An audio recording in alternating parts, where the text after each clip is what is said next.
आम आदमी तो जाएगा, उसके साथ क्या होगा।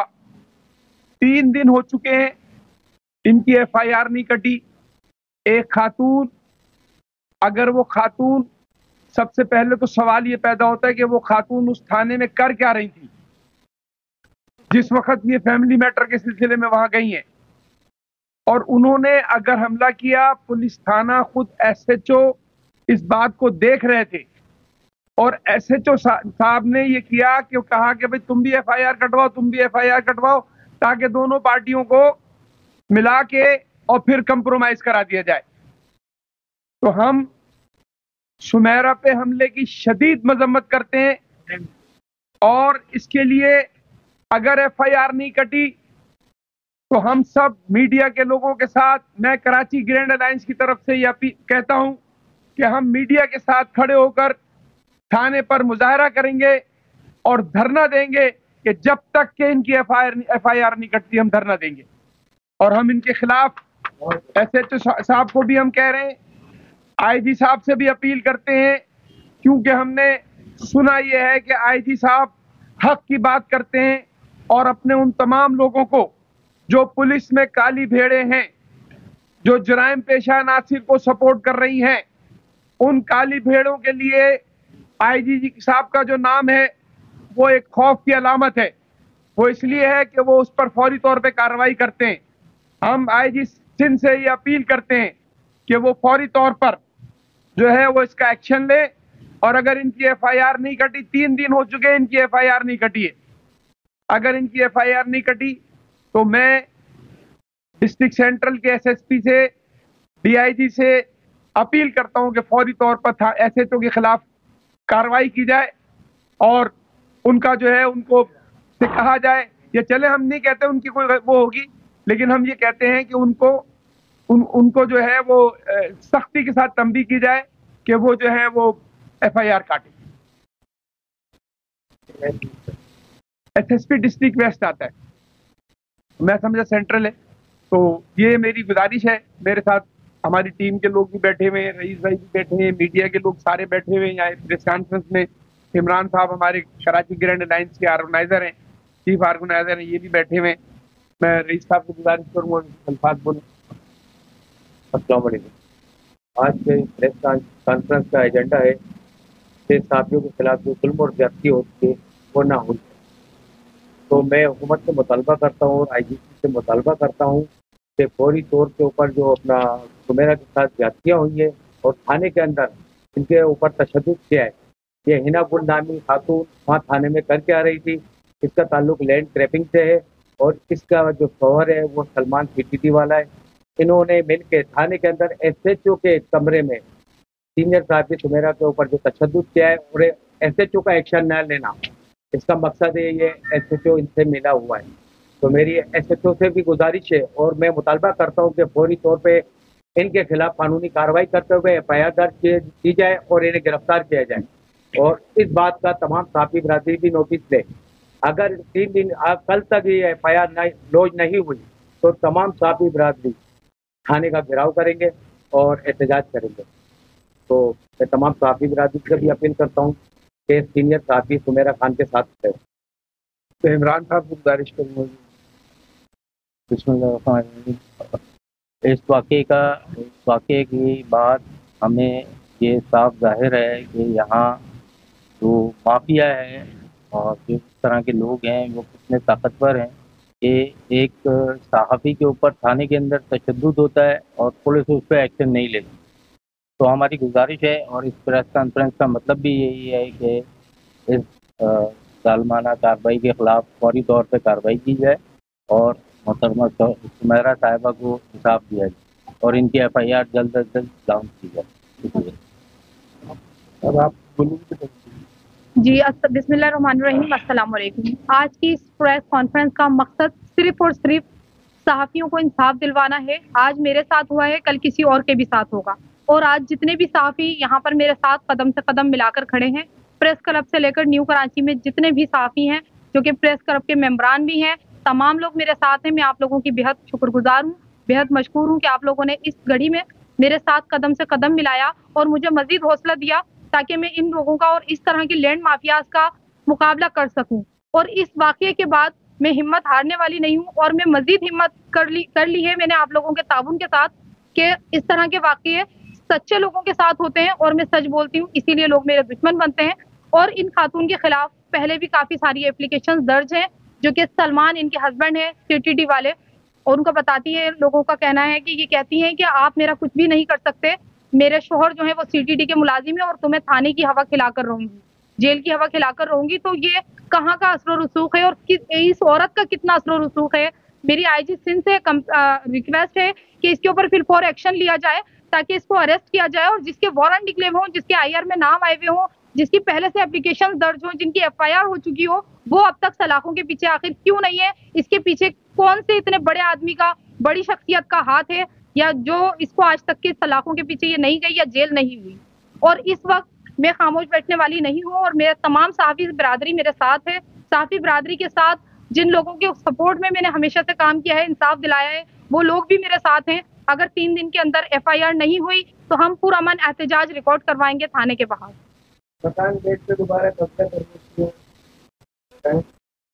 ये चीज़ तो लोगों में शाया है और बल्कि इसमें कई लोगों ने कंप्लेंट मुझ तक पहुंचाई है कि मैडम जब ये वाकया आपके साथ हुआ है तो अब आपको शायद यकीन आ जाए हमारी कंप्लेंट पर। ये कंप्लेंट तमाम और ये कोर्ट मैटर भी हो चुका है और ये एफआईआर भी है इनकी, और इसके अलावा बहुत सारी जगहों पर, प्लॉटों पर सलमान का नाम और नंबर इस्तेमाल किया जाता है और उसके बाद उस प्लॉट पर बाउंड्री करके कब्जा कर लिया जाता है। तो इस तरह के लोग खुलेआम थाने में दंदनाते किस तरह फिरते हैं, किसकी सरपरस्ती हासिल है, मुझे इस चीज़ का जवाब चाहिए। और ना कि सिर्फ मुझे चोटें लगी हैं, मेरा दांत टूटा है, मेरी गोल्ड की बाली गिरी है और एक बाली मेरी आधी गिरी है, सिर्फ कुंडा अटकावा रह गया है। तो ये मुझे सारी चीज़ों का हिसाब चाहिए और मेरे साथ जो बदतमीजी की गई है उस सब चीज़ों का मुझे हिसाब चाहिए। और मेरी अपनी गवर्नमेंट से बहुत ज़्यादा एक्सट्रीमली रिक्वेस्ट है कि आप लोग मेरा साथ दें। जिस तरह साफ़ी बिरादरी खड़ी है मेरे साथ, इसी तरह इस मुजरिम औरत को कैफरे किरदार तक पहुँचाया जाए और इसको सख्त से सख्त सजा दी जाए। सर आपने कहा कि खाने करने पहली बात खाने आप क्या करने और आप वहाँ पे क्या करने बात जी, ये आपने बहुत अच्छा सवाल किया। हमारे सीनियर सहाफ़ी असलम खान साहब यहाँ मौजूद हैं और उन्होंने कहा कि आप उस वक्त क्या करने गई थी। बेसिकली मैं जो है ऑलरेडी मेडिकल ट्रीटमेंट पे थी। अंडर मेडिकल ट्रीटमेंट में सोती भी उठ के गई। मेरी कज़न का मामला था और उसका शौहर उसको घर पे आके मार के तशद्दुद करके गया था और उसी वक्त उनके घर वालों ने 15 पे कॉल की कि हमारे साथ ये वाक़या हुआ है और वो घर से भागा। अच्छा, वो लड़का जो था शायद उनका रिश्तेदार था और वो अली नाम है उस लड़के का, जो कि उन हिना मैडम का बता रहा है भांजाओं में, और हिना का भांजा है और अब्दुल्ला, दोनों लड़कों ने भी मिलकर मुझ पर तशद्दुद किया। ना कि सिर्फ हिना ने किया, अली और अब्दुल्ला ने, दोनों ने मिलकर, अब्दुल्ला ने मेरे बाल पकड़े और अली ने ऐसे पंच मारा है जिसकी वजह से मेरा दांत लटक गया था, बिल्कुल बाहर नहीं निकला था, लटक गया था और इतनी तकलीफ में थी मैं, उसकी नोक मेरे चुभ रही थी और दांत भी मेरे बैग में है और मैंने पूरी उसका मेडिकल ट्रीटमेंट में हॉस्पिटल भी लेकर गई थी कि इसको देखें और मेरे साथ इंसाफ दें मुझे। और ये सारी चीज़ें देखते हुए मैं ये समझती हूँ कि जब मुझ पर थाने में हमला हो सकता है और जानलेवा हमला किया गया है, मेरे गले में चादर का फंदा देकर मुझे घसीटने की कोशिश की है उसने, गले के नील इस चीज़ का वाज़ेह सबूत है। और जब तक इसको अरेस्ट नहीं किया जाएगा मैं सुकून से नहीं बैठूंगी और मुझे अपनी एक एक चीज़ का हिसाब चाहिए, क्योंकि मेरी एयररिंग, मेरे कान में इतनी तकलीफ, मेरे फेस पे इतनी तकलीफ और मेरा काम जो है मीडिया से रिलेट है। मेरा फेस जो है कैमरे पे आने वाला है, मेरे फेस को डैमेज करने की कोशिश की गई, यानी कि ये मजबूत दुश्मन है मेरी, जो कि हर हाल में चाहती है मैं किसी तरह से मेरा स्टेटस लो हो जाए या मेरी पर्सनालिटी डैमेज हो। So please kindly specially request है मेरी, आप लोग इसके खिलाफ सख्त से सख्त कार्रवाई करें, नहीं तो हमारी तमाम साफ़ी बिरादरी का ऐलान है कि हम पुरअमन एहतजाज रिकॉर्ड करवाएंगे। मैडम जब आप थाने गई और उसने गमला मारा और इसको बिगाड़ी का शीशा टूट गया, तो इतना मासूम है भोला वाला, तो वो 10 रुपए की गाड़ी डैमेज हो गई, वो बोलता क्या वजह है? जी, ये बात तो मुझे भी नहीं समझ में आई। वक्ती तौर पर तो एसएचओ साहब ने शोर शराबा भी किया और ये अल्फाज भी अदा किए कि उस बेचारी का तुमने क्या हाल किया है, लेकिन मुझे समझ में ये नहीं आया कि एसएचओ साहब बिना किसी कानूनी कार्रवाई करवाए अपने कमरे में जाकर सो क्यों गए और उन्होंने उस औरत के खिलाफ कोई कार्रवाई क्यों नहीं की। जब आप दोबारा गई तो कंपनी ने कहा तेरे साथ सोए में, गेट पर जो मौजूद था लड़का, उसने कहा सर सोए में, अगर आप कहें तो मैं खोल के दिखा दूं। जब उसने आधा गेट मुझे खोल कर दिखाया तो एसएचओ साहब करवट लेकर सो रहे थे और उन्होंने और बैक साइड पे, गेट की बैक साइड पे उनकी करवट थी, तो इसलिए मुझे मुनासिब नहीं लगा उनसे मुलाकात करना उस वक्त। उसके बाद जब तो कोई राब्ता अब तक एसएचओ साहब ने भी मुझसे कोई राब्ता नहीं किया और बल्कि दबाव में मुझे कॉलें आनी शुरू हुई हैं कि आप कॉम्प्रोमाइज़ करें कुछ लोगों की। अब मैं नाम नहीं लूंगी उन लोगों की आई है कि हमारे दोस्त हैं और सलमान साहब जो है उनका नाम ना लें आप। तो मेरी गुजारिश है उन लोगों से भी कि आप पहले इनका डेटा चेक करें, उसके बाद ही कोई फेवर दें इनको, क्योंकि पहले भाई आपने कहा अभी तो मेरा था भाई आप लोग वहाँ के थाने में गए तो आप क्या जवाब दे? इन्होंने मुझे बताया कि ये गई जब एफआईआर कटवाने के लिए, अभी इनसे हम बातचीत कर रहे थे, तो उसने जो है ना कहा कि भाई दोनों की एफआईआर कटेगी क्योंकि झगड़ा हुआ है, लिहाजा दोनों की एफआईआर कटेगी और फिर दोनों को बंद करूंगा मैं, जबकि इनके ऊपर हमला हुआ है और उस एसएचओ के सामने हुआ है। और उनकी पार्टी का कोई शख्स जख्मी नहीं है। मेरे साथ जो मेरा मैनेजिंग डायरेक्टर था मेरे चैनल का, उसके पूरे कपड़े फटे, पूरा उसके सर में गुमड़े बने हैं, लेकिन बज़ाहिर जो जख्मी हुई हूँ वो मैं हुई। मेरी पीठ पर भी काफी निशानात हैं और स्वेलिंग है, जिसकी वजह से मेरी गर्दन में भी बहुत पेन है। मैं मूवमेंट कर रही हूँ तो मुझे बहुत तकलीफ हो रही है। और एसएचओ साहब, अच्छा मैं जब कल दोबारा गई थी तो मैंने एफआईआर का कहा तो उन्होंने कहा आप एमएलओ बनवा के ले आए। मैं एमएलओ की रसीद लेकर जब मैं हॉस्पिटल पहुंची तो उन्होंने कहा आज लेडी डॉक्टर नहीं है, आप कल आए। जब मैं आज गई हूँ तो उन्होंने डिटेल तो लिख ली, दांत वगैरह का सब कुछ लिख लिया कि दांत टूटा है, यहाँ यहाँ जख्म आए हैं, नुकसान हुआ है, लेकिन उसके बाद उन्होंने कहा कि आप एक्सरे करवा के ले आए विथ रिपोर्ट, उसके बाद हम आपको पक्की एमएलओ की रिपोर्ट देंगे। आप क्या समझते हैं थाने के अंदर बैठ के पूरा हमला बैठा हुआ है और इस साथी पे हमला हो जाता है, तो आप क्या समझते हैं? ये पुलिस है ना गुंडागर्दी, एसएचओ साहब के होते हुए वहाँ मौजूद और एक साहबी पे हमला हो जाए ये बहुत बड़ी बात है। और एसएचओ साहब का हुक्म ना लेना ये काबिल मजम्मत और अफसोस का। तो मैं आईजी सिंह से मुतालबा करता हूँ कि फौरी तौर पे इसको केस को हल किया जाए और साथी बिरादरी के साथ जो ज्यादतियाँ हो रही हैं तो इसको फौरी तौर पे एक्शन लेके इनके खिलाफ एफआईआर दर्ज की जाए और सुमेरा को इंसाफ फराहम किया जाए। अच्छा, इन खातून के उस पे ना मैं एक और बात बताती चलूं कि रमजानुल मुबारक की बात है और इनका मेरा टकराव इस तरह हुआ कि मैं एक शूट थी मेरे रमजान की, वो ड्रामा मेरे पास मौजूद है, फिर वो ड्रामे की हम शूट से आ रहे थे और ये मार्केट से सौदा लेकर आ रही थी और जब रोड क्रॉस करते हुए इन्होंने मुझे देखा तो हम घर आकर अफ्तार पार्टी में चले गए। जिस वक्त हमारे न्यूज अखबार रोजनामा पाकिस्तान की आवाज के सीईओ मेरे पास आए मुझसे मिलने के लिए, तो मैंने उन्हें कहा कि मेरी बहन के घर अफ्तार पार्टी है, सॉरी अफ्तार का टाइम होने वाला है, मुझे वहां जाना। तो इस बात के वाकये के वो गवाह भी हैं। और उस वक्त हम अफ्तार पार्टी में चले गए तो कुछ देर बाद हमें कॉलें मौसूल होती हैं कि हम उनके इलाके में फायरिंग कर आए। यानी कि इनकी एक अरसे दराज से एक कोशिश है मेरे फ्यूचर को डैमेज करने की। प्री प्लानिंग कहेंगे इसको जी। एग्जैक्टली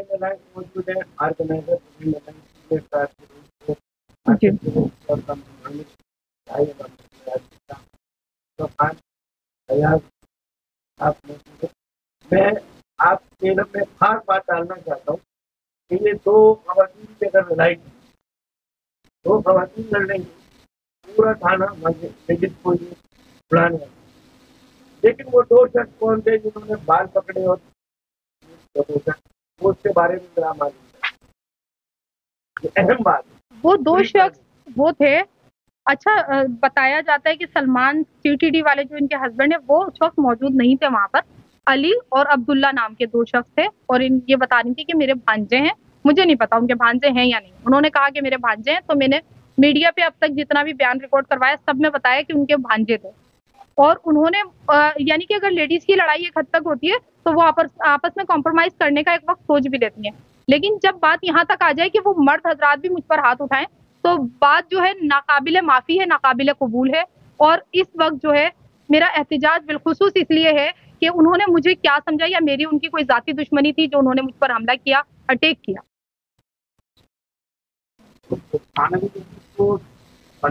का जो इस वक्त मेरे साथ शाना बशाना खड़े हैं और उम्मीद करती हूँ कि हमेशा इसी तरह हम तमाम साफी, ना कि सिर्फ मेरे साथ, हर किसी के साथ और एक दूसरे के साथ खड़े रहेंगे ताकि हमारी मजबूती लोगों को दिखाई दे कि हम कितनी स्ट्रॉन्ग और मजबूत। और आज प्लेटफॉर्म पकड़ा माफिया को कि अब हम उनको उठेरेंगे और जो इनके पीछे जो माफिया है, जो सिस्टम के नाम इस्तेमाल होते हैं पुलिस अफसरान के, हम उनको भी फोकस करें। आज बात हमारी इज्जतों का आई है तो हम सबकी इज्जतें उठाएंगे। शुक्रिया कि वो अपनी एक बिरादरी के गम में बराबर की शरीक है और हर तरीके से साथ देने का वादा करते हैं। हम सबका बहुत शुक्रिया। इस हादसे के फौरन बाद डॉक्टर फारूक सत्तार MQM पाकिस्तान से, उन्होंने मुझसे रब्ता किया और उन्होंने भी मजम्मत का ऐलान किया। डॉक्टर सलीम हैदर साहब का बहुत शुक्रिया, आपने भी मुझे फौरी तौर पे कॉल की और मजम्मत का ऐलान किया और बाकायदा तौर पे एक प्रेस रिलीज चलाई जिसमें आपने मजम्मत भी की और आपने इस मामले पर जो है फौरी तौर पे एक्शन लेने का भी कहा। इंसान दोस्त पार्टी के चेयरमैन कैस मंसूर शेख की बहुत शुक्रगुजार हूँ। फौरी तौर पर उन्होंने मुझे कॉल किया और कहा कि बहादुर लड़की तुम्हें क्या हुआ है और घबराना नहीं, ऐसा होता रहता है। तो आप तमाम लोगों की मैं बेहद मशकूर हूँ। बहुत शुक्रिया आप लोगों का मुझे मजीद हौसला देने के लिए और मजीद मजबूत बनाने के लिए। Thank you.